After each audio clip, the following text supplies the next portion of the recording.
Já, góða kvöldið, ágætu hlustendur, velkomin að Rauðaborðinu á miðvikudagskvöldi. Í kvöld ætlum við að tala ekki innflytjendur, flóttafólk og hælisleitendur, heldur frekar svona íslenskt samfélag, hvernig íslenskt samfélag er búið undir það breytingar sem hafa orðið með alþjóðavæðingun og auknum fólksflutningum, mikilli fjölgun innflytjenda hér.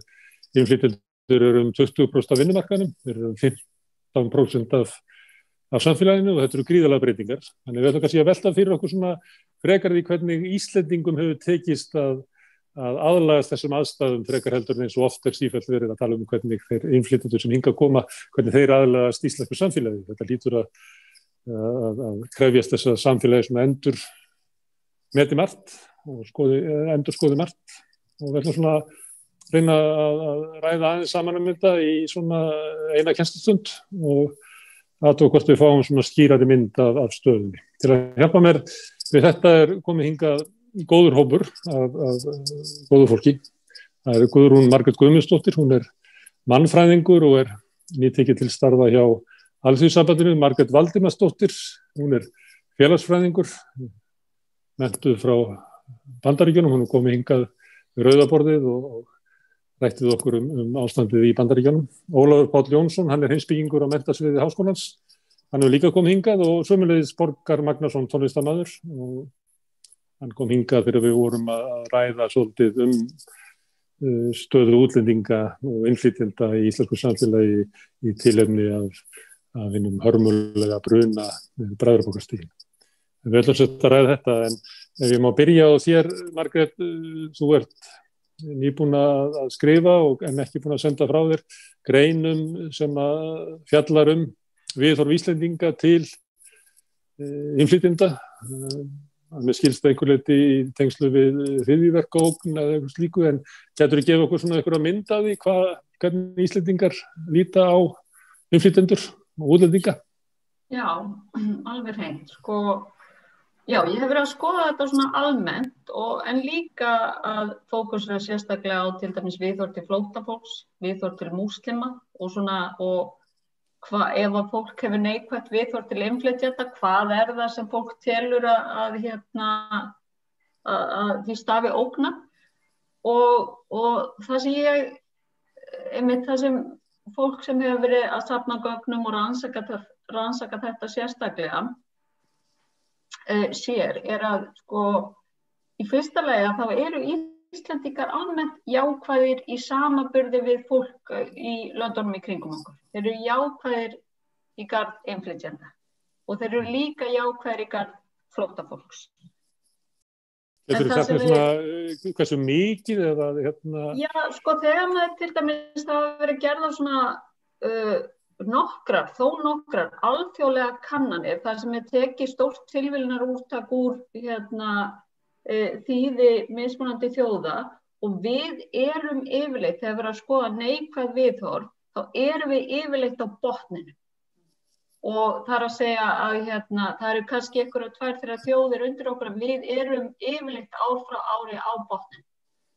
En það sem hefur komið í ljós að Íslendingar verða minna jákvæðir þegar þrengir að efnahagslega í samfélaginu, þegar við upplifum að það standi illa og þegar það einhvers konar efnahagsþrengingar, að þá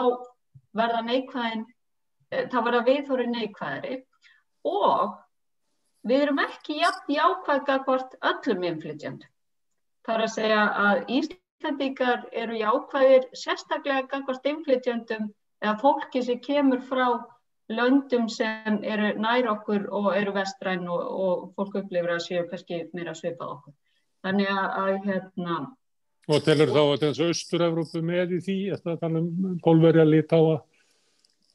Eða ertu bara að tala Skandinava og Breta? Já, fólk jákvæðara gagnvart Skandinavum og Bretum og jákvæðara bara gagnvart almennt löndum sem það upplifir að hafa svipað menningu og við. Og það náttúrulega, svo skilgreinir fólk þá mismunandi hátt fyrir sig, Og það kannski líka áhugavert að segja það að á meðan við erum jákvæð gagnvart innflytjendum, að þegar þetta skoðað á aðeins ítarlegri hátt, að þá sjáum við líka að Íslendingar almennt eru jákvæðir, en samt þriðjungur Íslendingar sem trúi því að við ef við fjölgum innflytjendum þá munum við sjá afbrotatíðnina hækka. Og það eru yfir 40% Íslendinga sem telja það að ef það verður hér fjölgun á flóttafólki að þá munir hryðjuverkaógnin aukast.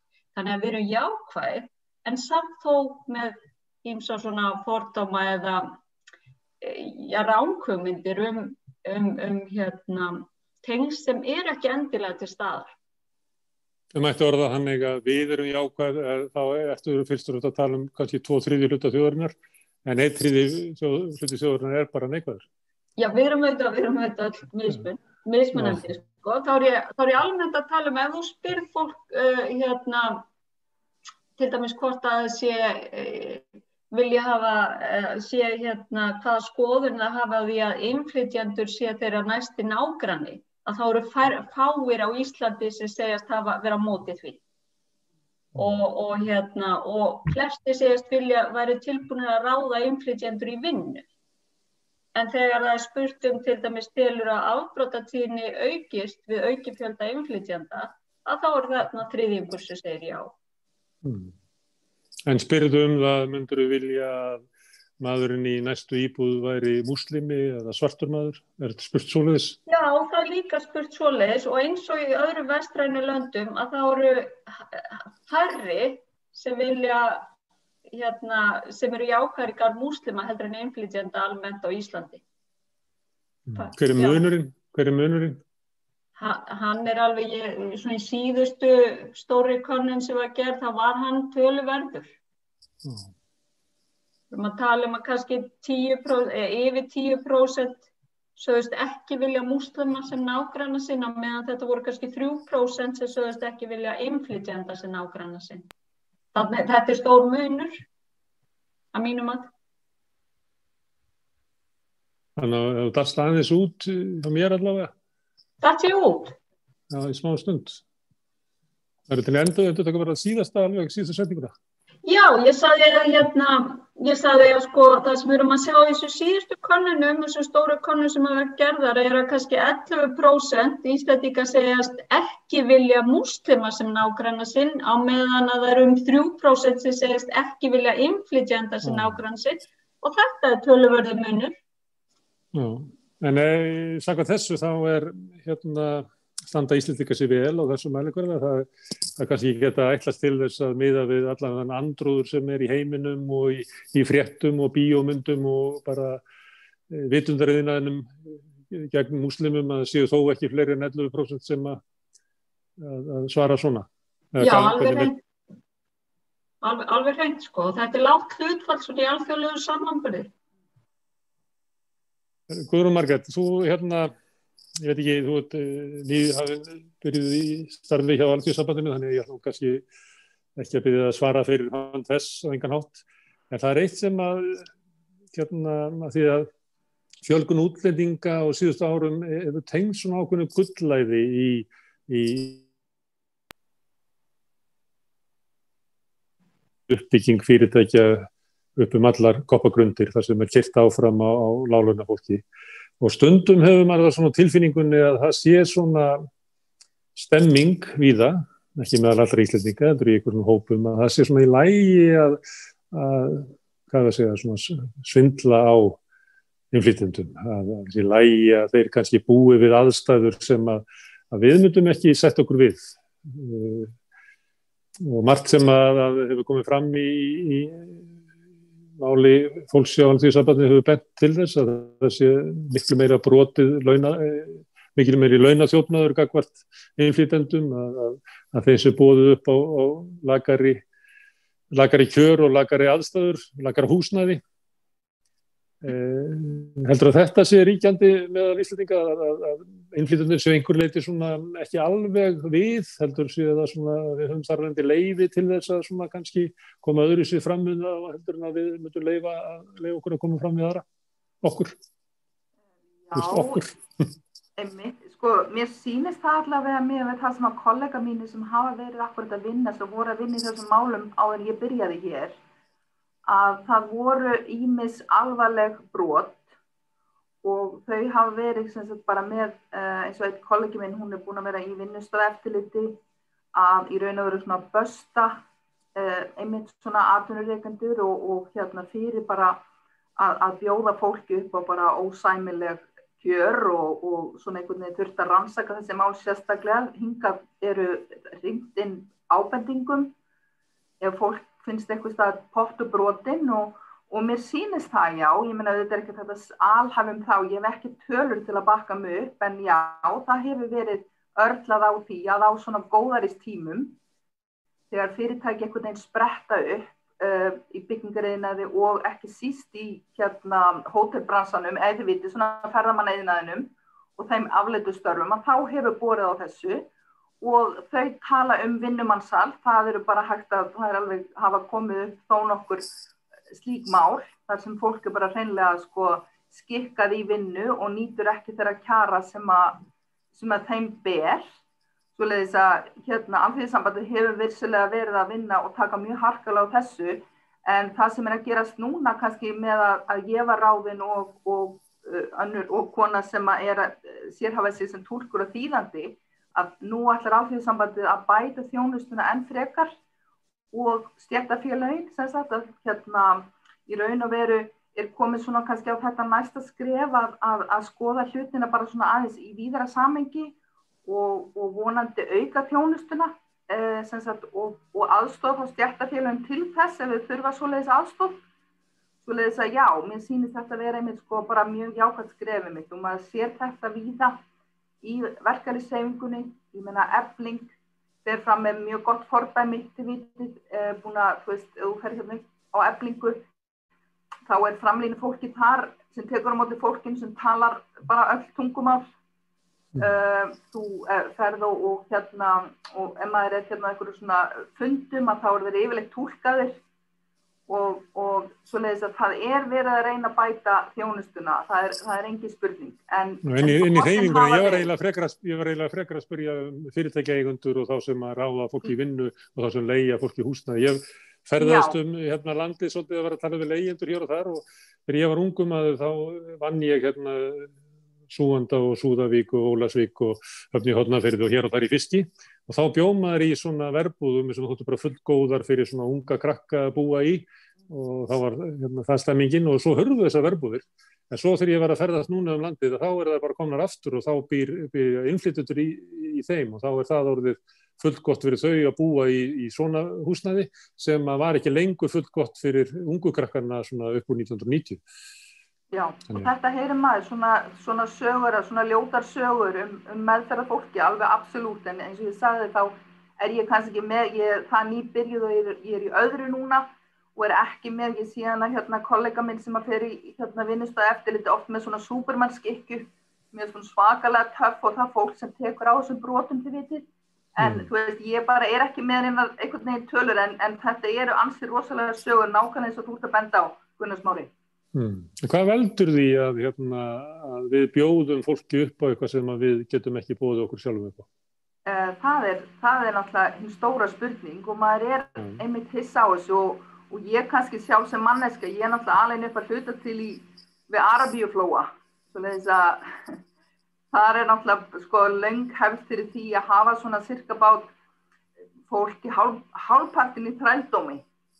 Og svoleiðis að ég þekki þessa orðræði mjög vel og mér brá, sem sagt, ég man þetta kringum hrunið þegar ég var farin að heyra svipaða orðræðu að fólk sem boðið upp á ömurleg kjör sem við myndum aldrei sætt okkur við, þau væri svo heppin að fá að komast í burti frá þeim hörmungum eða þið vitið, ég menna því tilfelli kannski ennþá verra, svona fólk kannski frá Bangladesh og Indlandi og einhverju svona þar sem fólk að koma í gegnum einhvern veginn starfsmannaleigur og búin að, þú veist, sitja sig að þurfa að borga 6 mánaða launin sín bara til þess að komast á staðinn og ég verð að segja, mér brá einmitt eftir hrun og svo finnst mér aftur svona svipuð orðræða og það í raun og veru alveg ömurlegt að heyra hvernig við getum réttað allan fjandann svoleiðis, að fólk sé bara einhvern veginn, ok, ég myndi ekki láta bjóða mér upp á þetta, en þetta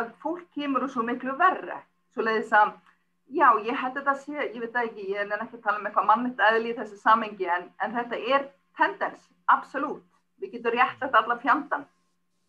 Þetta verður mjög einkennileg samfélag eins og þú ert að vitna til við Persaflóan þar sem er svona lágstétt sem að tala kannski ekki tungumálið, algjörlega réttlaus og vinnir einhverju svona vinnu fólkslífi undir samfélaginu. Þetta er annarleg samfélag. Það verða mjög skrítin og bara fer engum vel og maður skynja það bara hjá fólki sem í þessi svona litla yfirstétt sem þá lokal fólki sem þaðan. Ég meina það bara verður hálf brenglað að vera svona með miklu betri réttindi en aðrir, þú veist, ég veit ekki, tífald laun og vera alin upp við þjónustufólk, kokka og það sem þrífa fyrir því, svo þess að já, það er rétt, það verður mjög brenglu samfélag. Borgar, þegar brunnin var við Bræðraborgarstíg og nágrannir stigu fram og þá var svolítið áberandi einmitt þetta einhvern veginn, þá var fólk að segja, sko, ég vil ekki búa í svona samfélagi sem að býr sömu fólki í svona aðstæður. Ég vil ekki búa við þetta, ég vil ekki sjá þetta, einhver svona viðbrögð sem að komu. Er þetta rétt matið að það var það eiginlega sem að gekk fram að fólki? Ég held það og ég held að allavega í okkar tilfelli að þú veist að þetta gerðist hérna í hverfinu að þá held ég að við kannski bara svona að því við ólumst upp í samfélagi þar sem að neðri mörk á lífsstandard þeirra sem hér byggu var að ríkti svona sátt það. Og síðan einhvers staðar í ferlinu að þá finnum við einhverja loophole í kerfinu og förum að byggja hérna upp stéttfólk sem fyrir neðan neðri mörkin okkar. Og það gerði svolítið kannski án þess að, þú veist, eiginlega sko ótrúlega auðveldlega. Miðað við hvað við höfum staðið sko fast í fæturnar, staðið vörð neðri mörk á sko hversu hver eru lágmarks velferð og lífsgæði þeirra sem hér vinna og búa. Og þannig að þegar þetta síðan kemur upp og það var eiginlega kannski bara svona skömm. Það náttúrulega fyrsta lagi bara að langa til þess að ná til eins og maður styður nágrann sinn þegar kemur eitthvað upp á hjá honum. Það var kannski aðalega það, en síðan allavega í mínu tilfelli svolítið mikið skömm að upplifa það að stjórnmálastétt og valdhafar svona náðu að skauta framhjá þessu. Hvað eru viðgóð bara, Borgar, hvað eru viðgóð bara svona sem almenningur í þessu landi að ræða þessi mál, að ræða breytingar sem hefur orðið á samfélaginu, að 20% af vinnumarkanum sé innflytjendur, 15% af íbúinu sviða. Það er svolítið þannig þegar maður bara hlusta svona á fjölmiðla og hlusta á fólk að umræðin er svolítið eins og sé verið að tala bara gamla samfélagi sem þá bara orðið 80% af samfélaginu. Við dveljum mest þar. Maður er ekki varið við marga innflytjendur í fjölmiðlum eða að sé verið að ræða við og það er innflytjandi í Silfur Egils eða í vikulókunum og við verðum eiginlega voða lítið varfið á. Nefnum að þau koma svona annars slægið upp, það eru haldið svona dagar innflytjenda og þá eins og óskilsi eftir því að fólk mæti í þjóðbúningunum og eldi mat og við tölum það hvað þetta er fallegi búningar og borða matinn og svo bara fyrir við að hugsa eitthvað allt annað. Breytingarnar náttúrulega hafa gerst rosalega hratt hjá okkur, þannig að ég held að því leitinu til að þá er þjóðin bara ekki kannski farin að vissuleyti er kannski eðlilegt að það taki tíma að búa til nýtt, að búa til identitet á Íslandi að Ísland sé fjölþjóðlegt, af því að það er ennþá náttúrulega stór partur af samfélaginu sem bara sér þetta ennþá sem svona træbal eins og þetta hefur verið, það því þetta gerst svo hratt, en mér kannski mér langar bara að segja með þetta með afstöðu Íslendinga til útlendinga að ég hef pínu áhyggjur af því svona ef við hugsaum það sko hvað er það sem við þurfum að búa okkur undir eða hvað er það sem við þurfum einhvern veginn að vinna í að sko ánægjuvog Íslendinga rosalega óraunsæ. Ánægjuvog sko þessar aldar, við erum með Kárahnjúka, við erum með ESB og eitthvað svona bankabólu og síðan erum við með túristabólu. Þannig við erum rosa ánægð og þar leiðandi jákvæði í garð bara allara í kringum okkur, af því að við sjá okkar identitet svolítið tengt við að við eigum alla peningar í heiminum og við getum sóaðum eins og okkur sýnist og það rosa gaman hjá okkur. En hver bóla endist bara í smá stund. Þannig að ég hef áhyggjur af því að útlendingaandúð gæti risið bara ægilega hratt af því að, þú veist að segja sko að þegar efnahagsmálin versna þá eykst andúðin. Ég veit ekki hvaða bólu við ætlum að hafa næst. Þú veist, ég held að við séum að fara að gangi gegnum skeið þar sem við þurfum að fullorðnast svolítið og bæta hagkerfið og gera flóknar eða sem sagt margþættara.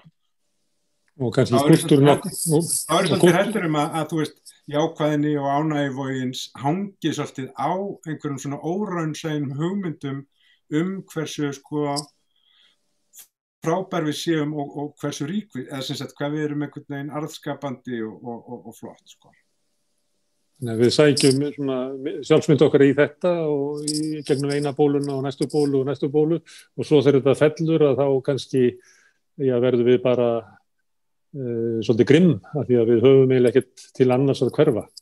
Ekki svona gildi sem við getum treyst á. Ég held það allavega sko að það sé mikilvægt að spá í það þessa lélegu sjálfsmynd okkar, hvað varðar hver okkar raunveruleg staða í efnahag heimsins, svona ef við tökum bólurnar allar í burtu, að það sé mikilvægt að vakna svolítið til vitundar það. Ólafur Páll, þessar miklu breytingar á samfélaginu, hvernig þetta eru náttúrulega gríðarlega breytingar, bara maður getur talað í svona hlutföllum en maður getur líka búið til eitthvað svona dæmi, ímyndað sér fiskverkakonu sem að réða sig í HB Granda eða sem að kannski færútgerð Reykjavíkur 1980 og var að vinna þar og fór í kaffitímana og þar voru íslenskar konur og svo tók hún strætó upp í Breiðholt og í flokkina sína og þar voru vinkonur hennar sem að höfðu líka flutt úr sveitinni fyrr á öldinni í öllum íbúðum en núna situr hún í HB Granda og í kaffitímanum og þar kannski pólski hópurinn orðið miklu stærri og filippísku konurnar stærri og það eru ein íslensk kona sem að vinna með henni og hún fer upp í strætóin og hér upp í Breiðholt og þar eru alls konar fólk sem býr í stigagangnum og svona veröldin sem að hún svona gekk inn í þegar hún var að fullorðnast, hún eiginlega horfin. Þannig að en ég nefni það svona dæmi breytingar sem að ég held að við sem heldur aldrei að ræða þetta heldur neitt sérstaklega sko, þær breytingar sem að getur orðið á lífi fólks og það er ekki kannski sem að hjálpa konunni að setja orð á þær breytingar sem hún að upplifa. Já, þetta er náttúrulega orðin ansi mikla breytingar og það er kannski svolítið gagnlegt einmitt að lýsa þessu svona kannski taka sjónarhorn innan úr samfélaginu, við erum kannski þegar við tölum þessar miklu breytingar þá tölum við oftar í einhvern tölum og meðaltölum. Við segjum að á stöðum tíma hafi fjöldi innflytjenda farið úr 2% í 15% en við segjum kannski ekki hvað raunverulega breyttist en við sjáum það ekki á tölunum en þetta sem þú lýsir þar þetta voru mikla breytingar en þú gæti líka tekið aðra konu sem tók líka strætó í vinnuna og hún vinnur kannski bara á skrifstofu í Háskóla Íslands og þar sér hún náttúrulega mikla breytingu, háskólinn hefur stækkað og orðin alþjóðlegur og það er alveg slatti af útlendingum þar en það er megnið af útlendingunum eru skiptinemar og það er ekki það er tiltölulega fáir útlendingar eða fólk af erlendum uppruna sem er búsett á Íslandi sem til dæmis í háskóla og af því að þar hefur þessi breyting og hefur orðið mikil breyting en breytingin er allt annars eðlis heldur en breytingin sem varð í frystihúsinu. Það getur líka tekið dæmi að manni sem vinnur í viðskiptaráð og býr í Garðabænum. Í Breiðholti eru 32% íbúana núna innflytjendur en í Garðabænum bara 4% og það er engin útlendinga sem vinna í viðskiptaráðinu og svo situr hann kannski fundi í stjórn Eimskip og það ekki neitt svoleiðis. Þannig að það eru kannski þeir sem eru fljóta ofan á samfélaginu hafa orðið fyrir miklu minni áhrifum af fjölgun innflytjenda heldur en þeir sem eru í láglaunastörfunum og búa við lökustu kjörin. Eða kannski annars konar áhrifum. Við vorum náttúrulega að tala áðan launaþjófnaðinn, að þeir sem eru að stela laununum af innflytjendunum, þeir eru nú kannski einhver leyti þeir sem fljóta ofan á í samfélaginu. Og þeir hafa þá bara notið þannig sér góðs af því að þeirra hagur hefur vænkast vegna þess að það hafa komin í tækifæri til þess að stinga hendin í vasan á hjálpþegum. En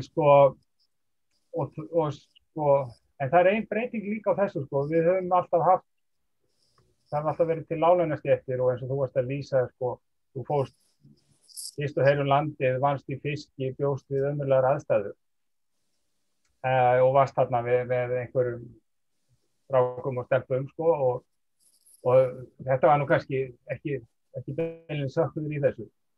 En fyrir ykkur var þetta tímabundið og þið höfðu náttúrulega alls konar tengst inn í samfélagið og þið áttu þér fjölskyldu og ykkar leið síðan inn í menntun og út úr verbúðunum var tiltölulega greið. Og það einmitt að fara í verbúðina nokkur sumur, það var bara ævintýri út af fyrir sig og þið vissum það alveg að þetta myndi líðandi lok. Þetta var bara tæki til þess að komast áfram, borga háskólan eða hvaða var sem við vorum síðan að stefna á. En fyrir fólki sem var núna býr í verbúðunum, þá er veruleikin bara allt annað. Þannig að þessi veruleiki láglaunastéttanna hefur held ég breyst það voru svona eðlisbreyting. Gríðarlega, ég talaði til dæmis við hjón frá Póllandi sem að bjuggu á Ísafirði í 4 herbergja íbúð á svona 3 einhleypum köllum og þau voru inn í einu herberginu svona að reyna að lifa sem hjón inn í einhverju þar sem að voru svona einhleypir kallar og á svona allt öðru róli og þetta var raunverulega fólk sem þótt að var ekki húsnæðslaust, það var raunverulega heimilislaust en það hafði búið svona langa tíð og ég held að þau dreymdum að komast eitthvað lengra en það var ekki að raunhæfi drauma Þannig það að festa svona og það sem að okkur var boðið upp á í verbúðunum var meðal annars gert vegna þess að við vorum ung eins og þú ert að lýsa og þetta væri tímabundið og þess vegna væri allt í lagi að búa við þessar aðstæður kannski eitt sumar en núna eru sambærilegar verbúðir komnar þar sem að fólk bara býr einfaldlega allan ársins hring. Já og þetta náttúrulega og þessi hópur sá hópur, einn af þessum hópur, það náttúrulega nokkur kannski hópar í samfélaginu sem eru þannig að það tiltölulega auðvelt að bara hunsa það, skella skollaeyrum við þeim og bara við sjáum þetta ekki bara á Íslandi, við sjáum þetta bara út allan heim að fólk, innflytjendur, við getum líka bara tekið fólk sem til dæmis með fötlun og fleiri hópar svona sem eru á jaðrinum, að þau eru vandinn er ekki bara sá að þau hafa það skýrt. Vandinn er ekki síður sá að það er svo auðvelt að hlusta ekki á þau. Já. En hvernig, ef þetta er ástandið og við erum samfélag og við berum ábyrgð á samfélaginu, hvað eigum við að gera? Hvernig á að því að kröfunar eru svo oft mikið á því að innflytjendur eigi aðlagast. Hvernig á Ísland að aðlagast breyttum tíma? Þurfum við að fara í gegnum sögun okkar, þurfum við að gegnum hugmyndinum okkar, þurfum við að fara í gegnum hugmyndinum þjóðríki það hvers konar samfélag þetta hvort þessi samfélag þeirra sem eru Íslendingar eða er þetta samfélag þeirra sem búa hérna. Margrét, getur þú leitt okkur út úr þessu ástandi þar sem að svona, og við skulum bara horfast í augu við það, eins og tekið hér upp, það var mjög illa farið með fólk og meðal annars vegna þess að hlustar ekki á það og eins og borgar vitnaði á að þegar að venjulegt fólk verður varðveita í nærumhverfi sínu, þá er það ótrúlega sárt að það sé afhjúpað hvað við búum raunverulega í illu samfélagi. Já, einmitt, og ég held að mun alveg halda áfram að afhjúpast og einmitt ég talaði áðan í upphafi að svona almennt Íslendingar væru jákvæðir og allt það, en við erum einmitt bara á einhvers konar, við erum að byrja að tala þetta og þetta mun breytast, við erum ekki alveg, finnst mér stundum, við eigum ekki hugtök eða orð yfir það sem við erum einhvern veginn að upplifa og reyna að segja, ég held við séum bara að byrja. Og á sama tíma og fólk segir í könnunum að það sé mjög jákvætt og þá erum við þetta að heyra af að það sé verið að brjóta á réttindum innflytjenda og við erum ekki að sjá innflytjendur í fjölmiðlum. Það er alveg eins og þú tókst sem dæmi í upphafi, þeir eru ekki hluti af okkur samfélagi þannig. Og þannig að við verðum einhvern veginn að bara skoða okkur, en það sem ég vona hins vegar að gerist ekki þetta verði einhvers konar populísku að eitthvað stjórnmála fara að taka þetta upp að því sem hefur gerst í Evrópu og einhvern veginn að keyra þetta áfram að því að þegar við erum viðkvæm þá þarf svo oft lítið til að fara að halda að það séu innflytjendur eða flóttafólk sem séu einhvern veginn ógni okkar starfsöryggi eða okkar öryggi á einhvern hátt. Þannig að bara halda samtalinu áfram og reyna að þroskast í takt við tímann. En ég var að hugsa að þegar það er svona ástand að við óttust að það spretti upp einhver útlendingandus og geti haft áhrif á samfélagið okkar. Og þá getur það leitt til þess að við verðum svona smeyk að ræða málefni útlendinga. Ég er stundum að leika mér að þessu á Facebook að kasta svona fram og ég hef þetta haldið fram að það verði ekki heilbrigt samfélag fyrir að útlendingar og innflytjendur fái kosningarétt. Það bara gengur ekki helmingurinn af verkalýðsstéttinni hafi ekki kosningarétt. Ef við myndum segja það við verkalýðssinna 1950 að það væri staðan 2020 að helmingur lánanna fólks fengi ekki að kjósa, að fólk myndi bara ekki trú okkur. Í morgun pröfaði ég að segja það ef innflytjendur eru 20% af vinnumarkaðnum, þá borga þeir útvarpsgjald sem nemur 900 milljónum. Hvaða þjónustu fá þeir frá ríkisútvarpinu, þetta fólk? Ekki neitt. Það fer bara í því að búa til menninguna fyrir okkur 80% sem er svona gamla menningin okkar sem við viljum lifa innan. Þannig að það er svona rip-off ekki bara hjá þeim sem eru með ferðaþjónustufyrirtækin eða að leigja, heldur þetta bara systematískt hort á það að gjöldin sem að þau innflytjendur borga inn í samfélagssjóði eru bara notaðar okkur. Þetta er spurning, Margrét. Já, einmitt. Nei, bara ég held þetta sé rétt hjá þér. Þetta er bara, ég held reyndar að þetta hafi ekki verið spurning. Þetta er bara, var þetta spurning?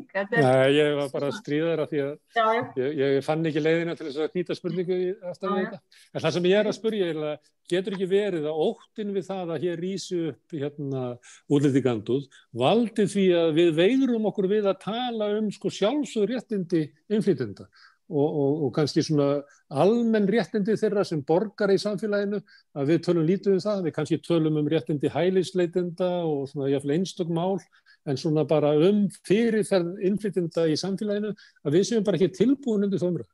Það er það sem ég er að velta fyrir mér. Ég held það sé rétt þar.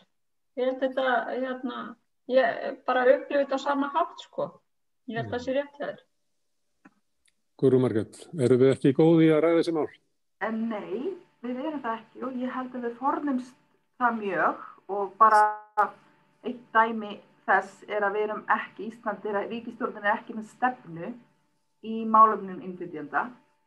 Þið vitið, ég meina það var gerð mjög metnaðarfull framkvæmdaáætlun sem ég held að hafi nú því miður ekki verið alveg frábær 2016 og hún er útrunnin núna, ég veit að það verið að gera nýja en þú veist svona aktúal stefna samt, þá yrðum við að setjast niður saman og fara að ræða þessi mál og ef að ég er náttúrulega búin að eyða miklum tíma síðustu vikunum í nýju vinnunni minni að lesa skýrsluna eins og bara eðli málsins samkvæmt og ég einhvern veginn verð sífellt bara þunglindari á lestrinum vegna þess að það eru bara teikn á lofti að ef við förum ekki að gera eitthvað í þessu núna endum við bara með rosalega tvískipta þjóð og meira en það, þið vitið, við og hinnir og ef við bara skoðum hún Drífa Snædal myndist nú á daginn í fjölmiðlum sem sagt ef að tekin 19 ára stelpur af erlendum uppruna og þetta miðast við árið 2018,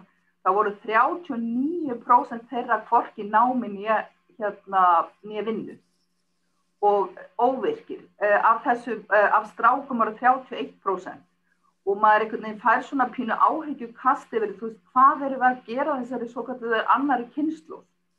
Ef að þetta svona og mér sýnist þetta sannarlega vera þannig. Og það bara svo mörg teikn á lofti, ungmennin, brottfall í framhaldsskólum, mjög hátt. Svo nýlega var það eru frábært greinaröð eftir hana Guðrúnu Halldórsdóttur hjá Mokkanum. Hún hefur mikið skrifað þessi mál. Hún að tala var að vísa í rannsóknir frá háskólanum sem sagt að ungmenni af erlendum uppruna eiga ekki íslenska vini, eiga erfitt með að eignast íslenska vini. Þið vitið, það alls konar svona. Það ef þú tekur fólk almennt á vinnumarkaði, þá mikil ofmenntun í ýmsum geirum, eins og bara fólk fær ekki, það fær ekki námið sitt metið, það fer í láglaunavinnu. Það líka talað að þú fær ekki framgang í starfi, svoleiðis að við erum ekki bara með í raun og veru svona kynjaskiptan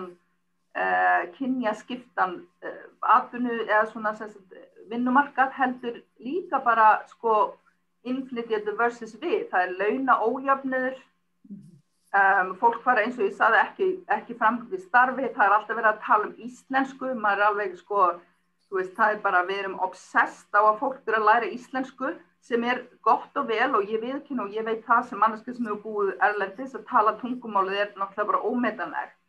En svo var ég rakst einmitt á einu frábæra línu í einni rannsókn sem ég var að lesa og þá kom fram að einhver sem var búin að sannarlega læra íslensku fullkomlega með háskólamenntun og hún var samt einhvern veginn, henni var haldið niðri. Svoleiðis að, þið viti, ég held að við þurfum að vakna núna og fara að gera eitthvað í þessu máli vegna þess að við viljum ekki enda með einhvern veginn svona erlenda undirstjætt. Það virkilega það sem við viljum og það bara, það bara óþarfi. Ég meina, við erum hérna smáþjóð, við erum sárafá. Akkur bara tökum við ekki vel á móti fólki, veitum við tækifæri, menntum við almennilega. Þið vitið, maður í raun og veru bara, já, ég pínu ágætilega af þessu eftir ég fór að lesa allar þessar hrakspár. Sem að við höfum vel efni á því að taka vel á innflytjendur vegna þess að það að fá inn fullorðið fólk hér inn án þess að bera kostnaðinn af barnauppeldi og menntuð þeirra og öðru slíku, að þá erum við kannski að spara. Ég var svona að reyna alltaf með þessu, ég myndi halda að vera svona 120 milljónir á mann, þannig að við höfum alveg nógan pening til þess að hjálpa fólki til þess að komast inn í samfélagið og hvað sem að þarf. Það má alveg fjárfesta í því að auðvelda innflytjendum að verða fullgildir borgarar.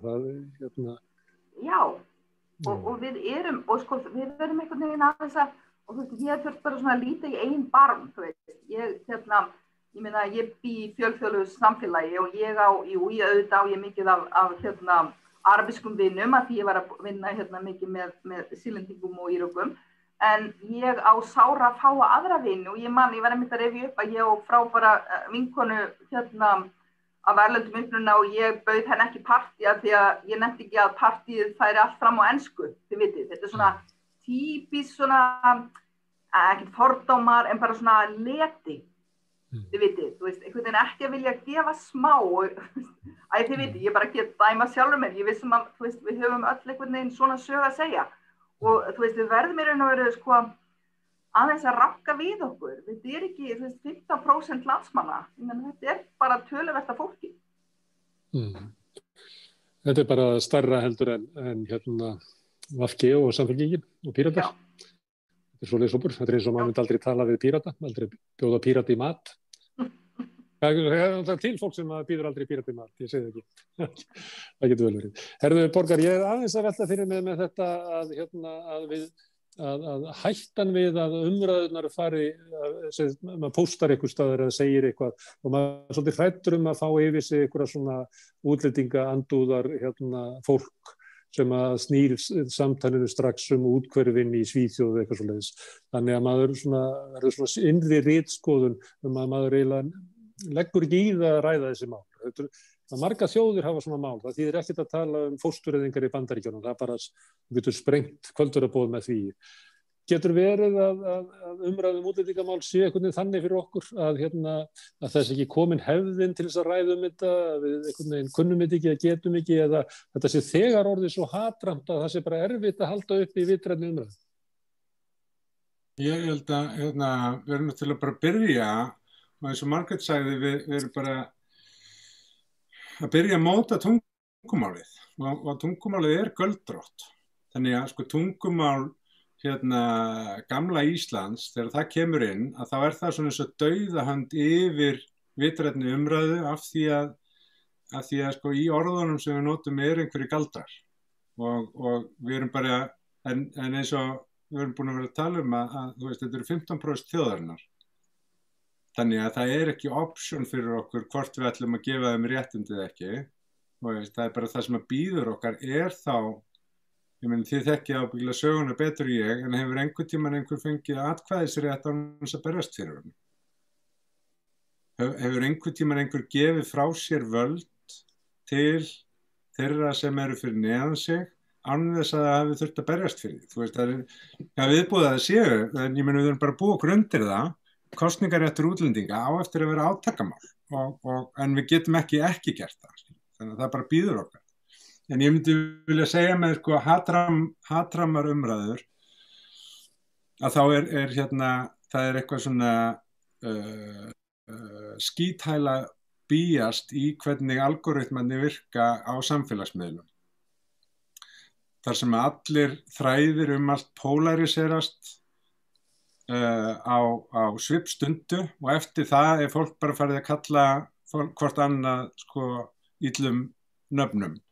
Og það bara eðli miðilsins og það hefur verið rannsakað að það bara leiðinda bæjast í hvernig þetta hvernig samfélagsmiðlar fúnkera.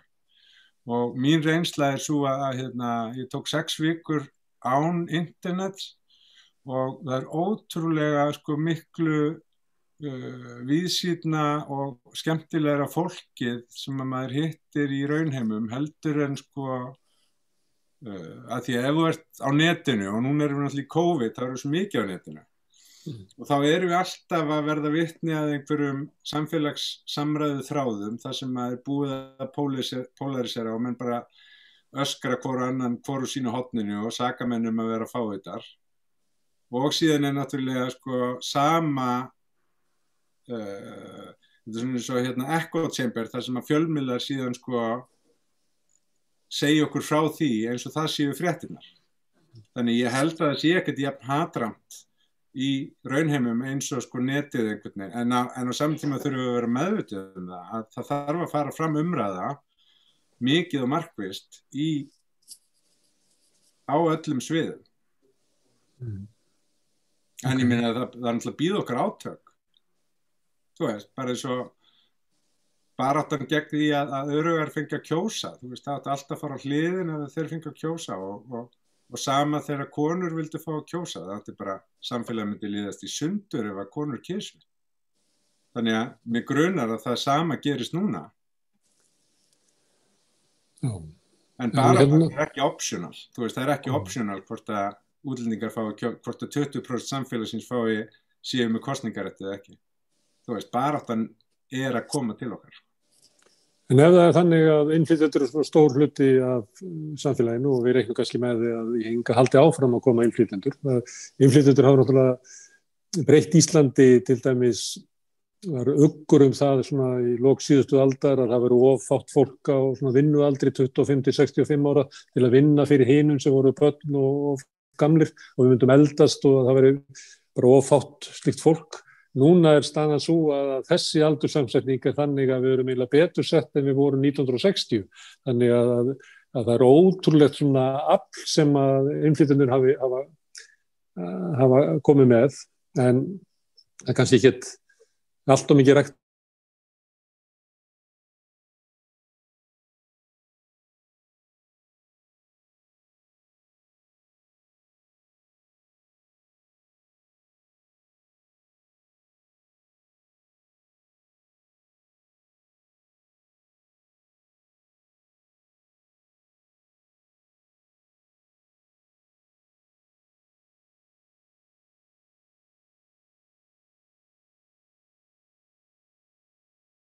Á því að þjóðríkið okkar geti gleypt innflytjendur inn og látið þá tilheyra þjóðríkinu? Og ég held að hugmyndin svona þjóð náttúrulega rosalega kannski rótgróin bæði hjá okkur og mjög víða. Og ég held að við getum kannski alveg hugsað Ísland sem þjóð, en þá þurfum við líka bara aðeins að spá í hvað meinum við með því að við séum þjóð. Meina, það eru fullt af þjóðum, Spánverjar eru þjóð, segja þér, og það samt mjög sundurleitt og þar eru töluð 4 eða 5 tungumál og það mikill munur frá því hvort þú einu svæði eða öðru og svo framvegis. Spánverjar reyndar ekki allir alveg sammála við, það sumir sem vilja ekki tilheyra þessari spönsku þjóð og segja þessu katalónar og vilja yfirgefa.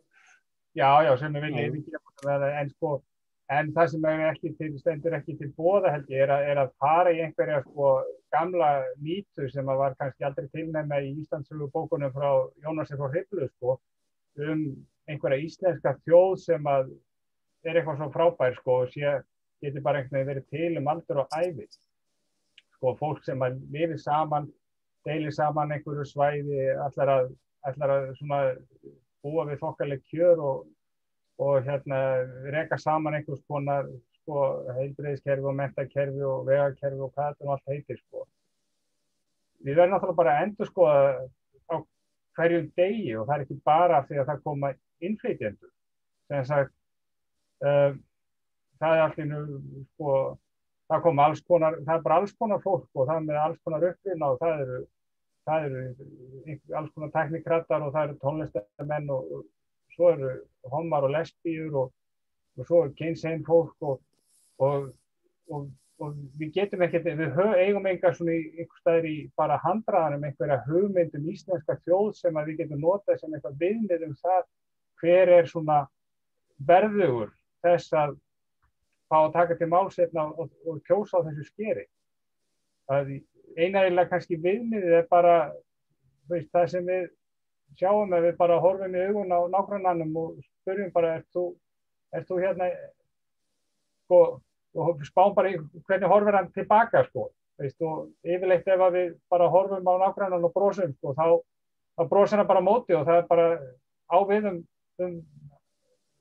bara alla, Þannig að ég held að það sé kannski bara viðmið nýja þjóð, það bara, getum við brosað hvort til annars, Við höfum haft forseta sem að segja landi, tungan, þjóðin, sagan, allt sé þetta einhvern veginn sem bindur okkur saman. Pólverjar á Íslandi er eitthvað 15.000 og þeir eru stærra hlutfall heldur en samar í Noregi og ég held að séu svona viðlíka og Svíar í Finnlandi. Kæmi til greina að viðurkenna þennan stóra hóp sem er langstæðsti innflytjendahópurinn, að viðurkenna að hann geti lifað sem eining inn í stóru heildinni, að setja skyldu á opinberar stofnanir að þær séu með allt sitt efni á pólsku líka. Eitthvað svona, ættu að vera að ræða svona hugmyndir, hvar eru mörkin? Eða ég segja nei, Pólverjarnir verða bara að læra íslensku eða ensku? Ég held að sé bara fínt að við bara höfum efnið á öllum mögulegum tungumálum, en ég held að það sé ekki góð hugmynd að fólk, af því það tali eitthvað tungumál sem móðumál, að það eigi þá að lifa einhvers staðar aðskili frá einhverjum öðrum. Ég er ekki að meina með aðskilast, ég var að meina að pólski hópurinn er svo stór að hann getur eiginlega verið nógu stórt samfélag til þess að sé hægt að lifa þar inni. Og þú veist, alveg eins og eyjurnar voru í Brooklyn í gamla þar sem voru grísk samfélag og fleira. Raunverulega pólski minnihlutinn í Reykjavík, á Íslandi svo stór að hann getur eiginlega myndað svona litla menningarheild sem að kannski smærri hópar eru bara að fá til þess að geta gert það. Já, við skulum bara, ég held að við ættum bara að vera, ef hérna svona einhver lýðræðisleg gildi fá að vera ofan á, að þá getur samfélag þróast á allavega. Og við þekkjum það alveg, það voru Íslendingar samfélag í Kanada sem þar sem fólk talaði íslensku, en það lærði líka ensku og það var fólk fyrir þetta samfélagi sem lærði þá íslensku. Ef það myndast svona virðist pólskt hverfi eða pólskt svona samfélag til á Íslandi, þá voru ég til dæmis bara mjög margir þeir sem eiga íslensku sem móðurmál myndu læra pólsku og þeir myndu óbyggilega bara aukast mikið af því. En ég nú svona hallur af því að fólk sem að býr að nágrannar geti talast við og búið saman og það sé bara til dæmis miklu skemmtilegra og það kom í veg fyrir alls konar kúgun og misrétti að fólk geti talast við og það sé og það getur vel verið að það sé bara skynsamlegt að til dæmis að gefa pólsku aukinn sess í íslensku samfélagi. Margrét og Guðrún, þær eru miklu betur til þess fallnar að vita eitthvað það, þær eru nær þessum félagslega veruleika, en við ættum ekki að hugsa tungumál sem múra, við ættum frekar að hugsa þau sem brýr á milli fólks. Og það held ég sé bara, það allavega þannig sem ég langar að hugsa tungumál. Og það ekkert, við ætlum til þess að fólk sem kemur hingað læri í íslensku eða mjög margir ætlast til þess. Og það að þá komi hingað fólk sem talar annað tungumál, það líka frábært tækifæri fyrir okkur til að læra nýtt tungumál. Og bara stækka heiminn og já, ég held að við höfum að nota tækifærið og reyna að segja skilið við nesjamennskuna. Guðrún Margrét, þú sagðir áðan að við værum obsessed af íslenskukennslu. Hvað? Já, mér finnst það eins og að sé bara nota sem einhvers konar afsökun til þess að fólk fá ekki eðlilegan framgang til dæmis á vinnumarkaði. Vitið, þetta svona, og þarna tók ég dæma sjálfur með sem nefndi ekki að bjóða frábæri vinkonu af því að hún talar ekki íslensku. Og þetta bara svona, þetta bara einhvern svona ákveðin hluti sem að þurfa bara að fara að breytast og einmitt, ég held að þetta sé að breytast mjög mikið eins með pólskuna, áhugavert einmitt sem að Ólafur Páll var að velta vöngum yfir. Mér finnst það vera að gerast allstaðar en ég náttúrulega komin í voðalega svona mikla búblu sem að allir að pæla í þessum hlutum. Og það náttúrulega líka með tungumál og það bara komið svo stórkostlega tæknibreytingar að tækni getur hjálpað okkur svo vel. Og alls konar svona þýðingarforrit og mér finnst bara, bara absolutt verðum við náttúrulega að koma upplýsingu til nauðsynlegum upplýsingu til fólk sem að sem talar ekki íslensku. Við verðum bara að gera það. En ég var að pína gagnrýna þetta með íslenskuna en þó ekki alveg. Auðvitað finnst mér að fólk eigi að hafa tækifæri til að læra íslensku og það að tala íslensku kemur þér inn í samfélagið. En mér finnst það svona, mér fara að gruna að sé pínu afsökun, sérstaklega þegar ég sé að þeir sem vissulega tala fína íslensku, það virðist bara ekki alveg vera nóg. Og auðvitað maður bara alhæfa og slíkt, kannski út frá einhverjum fáum dæmum, en það sama. Þetta allt einhvern veginn svona opaslega mikilvæga vangaveltur held ég á þessum tímapunkti sem við bara verðum að fara að pæla þessum málum mjög grundigt. Og sérstaklega eins og Margrét að benda á með svona þessa krepputíma, þegar við, í raun og veru vitað að svona ákveðin svona populismi gæti risið akkurat á svona tímum og þá verðum við að vera bara þeimun sterkari í alls konar svona málum. Þið veitir, kenna íslensku, veita hana svo sannarlega, bara þá þjónustu að fólk geti lært íslensku, en líka hafa nauðsynlegar upplýsingar. Þið veitir, við ekki vera með einhverja nesjamennsku og vera ekki með upplýsingar. Og mér sýnist nú svona opinberar stofnanir vera farin að vanda sig að þessu leyti, hafa ensku og oft pólsku líka.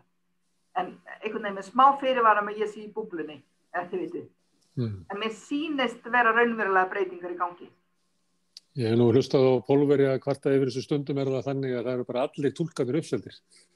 Það bara ekki nógu margir túlkarnir uppseldir sko. Þú átt rétt að fara með túlk með þér inn í dómsmálaráðuneytið, en því miður það er bara engin laus. Það eru bara fáir sko. Það er alls konar svona sem og svo það líka í sambandi við eins og í heilbrigðiskerfið og þá var það einhvern veginn takmarkað hversu langt túlkurinn fer með þér. Ég held að við séum komið mjög skamt á þessu leiðin.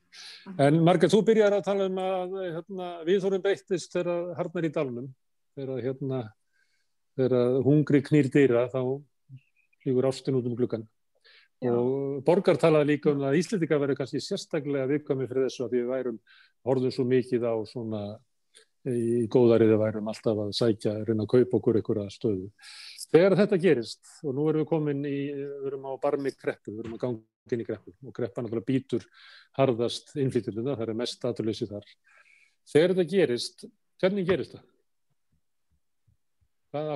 Hvað breytist allt í einu, að allt í einu er farvegur fyrir hatursstjórnmál? Ekki eins og við höfum lifað einhver kærleiksstjórnmál, ég ekki að segja það, en af hverju, hvað það sem gerist? Hvernig birtist það? Fólk þarf einhvern veginn að sjá, þetta náttúrulega fordómar sem eru til staðar í okkur, þeir eru ekki að verða til á krepputímum, það er algjörlega skýrt, en við getum haft eitthvað umburðarlyndi ef við höldum að Íslands þjóðfélag sé að hagnast á pólskum verkamönnum. Þá getum við, einmitt, við erum að fá meira í okkar vasa og þá erum við sátt á meðan. En ef við höldum, og ég segi við, að þetta er við, ef við höldum að það sé bara verða þannig að við séum að fara að slást einhver störf og að það muni kosta mig sem skattgreiðanda einhvern smá peninga að auka fjölda flóttafólks sem við tökum á móti, að það þarf oft bara svo lítið til. Að því að sko, eins og ég bjó í New York í mörg ár og ég var að segja vinum mínum frá íslensku samfélagi að hér var lítill rasismi og allt svoleiðis og þá sagði einn, þú veist það ekki ennþá af því að efnahagsástandið ykkar er gott og þeir eru bara of fáir ennþá. Þú átt eftir að komast að því hversu umburðarlynd og litlir rasistar þið eru í raun og veru þegar einmitt að fólk vera atvinnuleysi hækkar og að fjölda innflytjenda fyrir að aukast aðeins og sérstaklega innflytjenda sem eru kannski ekki á litin eins og við. Að þá finnum við hvort við séum í alveg rasistar eða ekki. Og við langar að segja eitt í viðbót með þessi mögulegu pólsku hverfi með þennan tíma minn í New York. Ég held að sé rosalega mikilvægt að hafa sem mest af upplýsingum á pólsku líka og þetta með að aðlagast að innflytjendur þurfa að geta aðlagast ef þeir vilja. En ef pólskir innflytjendur vilja búa á sérstökum stað og fá félagskap á hver öðrum og mynda hér ákveðið samfélag innan okkar samfélag, þá held ég að það sé frábært ef þeir hafa líka möguleikan á að aðlagast. Það geti bara verið frábært að geta farið inn í pólskt hverfi og verið í pólskar verslanir og það þarf ekki að vera neikvætt að séu til samfélag innan annarra samfélag. Þá verður oft minni hvati til þess að læra íslensku. Ef ég bjó til dæmi íslenska fiskvinnslukonu áðan, en við getum búið til dæmi pólskan byggingaverkamann sem vinnur í byggingar þar sem meira og minna tölu pólska og verkstjórinn líka pólskur. Það orðið þannig núna, áður fyrir 10 árum þá voru verkstjórarnir íslenskir en núna eru verkstjórarnir pólskir og svo fer hann upp í heim til sín og hitti sína pólsku konu og pólsku börn og þau eru með gerfinnettadisk og horfa á pólska sjónvarpið og svo fer hann út í búðin í pólsku búðina. Og hver er hvatinn að læra íslensku? Einu skipti sem hann er samskiptum við Íslendinga hann þarf að tala við skattinn eða læknin sem að jafnvel getur orðið pólsku. Þannig að þessi krafa að verður að læra að hún leggst mismunandi á innflytjendunum því að sumir innflytjendunir raunverulega geta lifað bara ágætis svona lífi, félagslífi og menningarlífi. Í mörgum tilfellum getur félagslíf innflytjendana verið miklu auðura heldur en meðal Íslendinga, til dæmis í filippíska samfélaginu og fleira sem eru stórt og mikið og öflugt og hefur ríkt félagslíf. Þannig að það ekki endilega alltaf þessi hvati sem við höldum að sé að aðallegast vegna þess að þeirra samfélag, ef við tækjum okkar samfélag og myndum skoða vinnustæðin okkar og heimilið okkar og vinahópin og búðin okkar, að þá erum við kannski komið með 97% af samfélaginu sem við lifum í. Þannig að hvatinn til þess að tengja þessu 3% kannski ekki svo rosalega ríkur. Þannig að ég vil bara benda á að við lítum ofta á það sem sjálfsagt, sko, að það sé bara heimst að búa hér á hans að tala íslensku, en það kannski fyrir suma, þá það ekkert svo aðkallandi. En hvað segir þið? Það náttúrulega samt sko hvati, það annar hvati í þessu og það hvati þess sem að svindla á erlendu vinnuafli og græða á því að hann hefur hvata af því að þeir læri ekki tungumálið og hann hefur hvata af því að stjórnvöld integreri þetta ekki af því að við getum grætt meira á þeim meðan þau eru svona jaðarsett og ekki þjónustuð. Þannig ég held að sko ef þú nálgast á þeirri átt að þá sko ef að stjórnvöld gætu tekið svolítið sko öflugt á því úr þeim enda að þá sko allavega búið að taka sko hvatan til þess að semst gróða hvatan að því að halda þeim jaðarsettum. Sem eru dæmi að fólki hafa verið hótað eða hefur samband við verkalýðsfélagið sitt, verið hótað eða hefur samband við einhvern annan og það einangrað kannski að vinna í ferðaþjónustu einhvers staðar upp í sveit. Og þau hafa ekki tungumál og eru of jaðarsett til átt að sjá því hvort að þau geti tala við einhvern þetta og hvort að þau hafa eitthvað stuðningsnet. Þannig að við græðum á því að reyna að halda þeim niðri og kenna þeim ekki tungumál. Þannig að það mjög, öflugur hvati, eða það öflug dýnamík í því, held ég. En af hverju haldið þið að við horfumst ekki augu við hvað þetta fólk veikstætt gagnvart þeim sem ræður það til vinnu eða leigir húsnæði, að til dæmis að þegar fyrirtæki fær leyfi til þess að flytja þingað inn og ráða það sé ekki sett bara strax í upphafi einhver tenging við verkalýðsfélag eða eitthvað sem að ráðferðar í upphafi. Því það augljóst og það margir gengist inn á að misnota fólk með þessum hætti. Af hverju horfumst ekki augu við þessa misnotkun alveg eins og í sambandi við sem að Bræðraborgarstígsbruninn afhjúpaði og horfumst í augu við það að það verið að níðast á fólki með því að leigja því húsnæði sem stenst ekki brunavarnir og slíku. Af hverju horfumst ekki meir í augu við þetta og setjum inn eitthvað svona eftirlit á fyrri stigum og strax. Af hverju heldur þessi? Af því að þetta fólk á ekki fullan rétt eða réttur hinna til þess að græða á öðrum svo mikill hjá okkur eða hvað veldur þessu? Það svolítið stúm. En sko, fólk sem jaðarsett það einmitt vegna þess að það auðvelt að hlusta ekki á það. Og það á við útlendinga eins og sagði, það á við fatlað fólk, það á við heyrnarlaust fólk náttúrulega mjög útsett fyrir þessu og svo framvegis. Þannig að og það eins og Borgar var að segja, það þessi hvatar til að svína á fólki.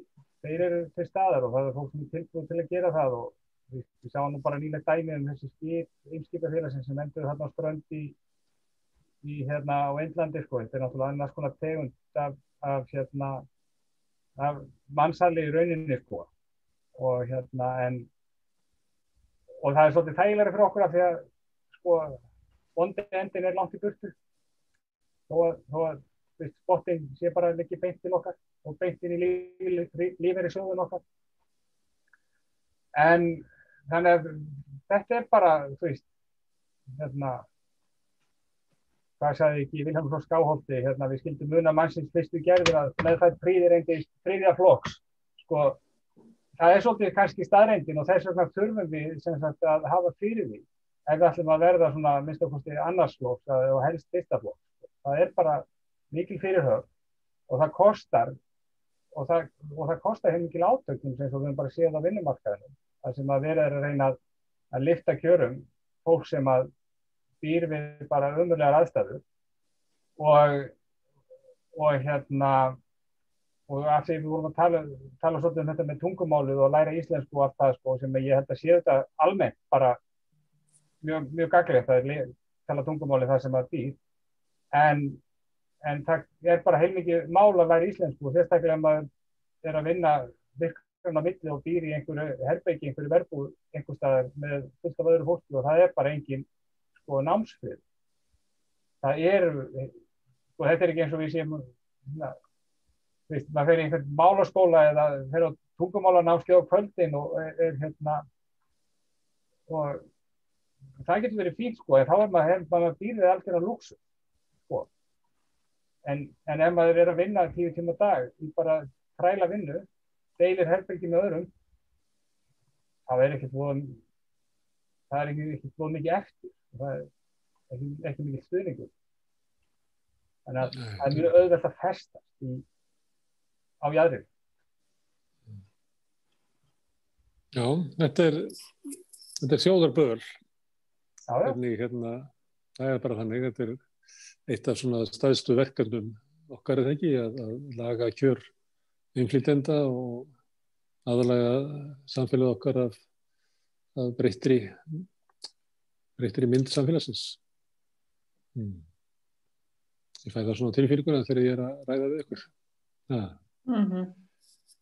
Herðu, við erum búið með tíman ef þið hafi ekki skjóta ykkur inn í lokin þá ætla ég að leyfa mig bara að þakka ykkur kærlega fyrir komuna Margrét, Guðrún Margrét Ólafur Páll og Borgar takk kærlega ég þakka hlustendum fyrir að staldra við hérna við rauðaborðið og hlusta á þessar umræður ég ætla að leita ykkur í leið til þess að halda þessum umræðum áfram ég finnst þetta áhugavert en á morgun þá verður eitthvað allt annað á dagskrá við rauðaborðið ég held að þá mæta hagfræðingarnir okkar þjóðhagsráð rauðaborðsins og mun draga upp línunar hvers konar kreppu við erum að ganga inn í og kannski ræða það hvaða leið út úr henni og hvers vegna stjórnvöld eru ekki að finna þá leið en ég þakka ykkur aftur kærlega fyrir í kvöld og segi bara takk fyrir í kvöld